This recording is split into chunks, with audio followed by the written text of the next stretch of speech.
కూడా అల్లూరి సీతారామరాజు తన యొక్క ధైర్యంతో బ్రిటిష్ వాళ్ళని ఎదిరించినటువంటి వ్యక్తిగా ఉంటున్నాడు. సో అందుకొరకే ఈ యొక్క బాబు ఆ యొక్క వేషం వేసుకోవడం జరిగింది.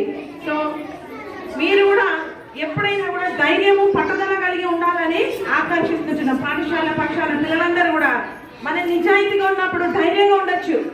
అలాగా ధైర్యంగా ఉండే విధంగా మీరు కూడా ఉండాలని కోరుకుంటున్నాము.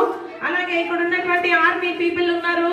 ఆర్మీ ఏం చేస్తారు? దేశ రక్షణ కోసము పాట పాడతారు. మన దేశం ఏది? భారతదేశం.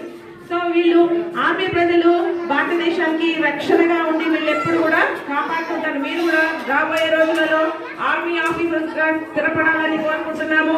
అలాగే భగత్ సింగ్ కూడా ఆయన తన బ్రిటిష్ వాళ్ళ నుండి తన ప్రాణాన్ని త్యాగం చేసినాడు. ఆయనను ఉరివేస్తారు పాపం. ఎంతగానో ఆయన తన దేశం కొరకు ప్రాణం పెట్టిన వాడుగా ఉంటున్నాడు. అలాగే ఇక్కడ ఉన్నటువంటి పిల్లలందరూ కూడా వర్తమాన తెలంగాణ తల్లి ముందుకు రావాలని కోరుకుంటున్నారు. అమ్మాయి పిల్లలు చూసారా? సో ఈ విధంగా మీరు అందరూ కూడా తెలంగాణ తల్లి అంటే ఎవరు, భారతమాత అంటే ఎవరు గుర్తించాలా. గుర్తించినప్పుడు ఈ యొక్క రాజ్యం గురించి, మన రాజ్యం ఏంటి, మన యొక్క దేశం ఏంటి అన్ని కూడా తెలుస్తాయి.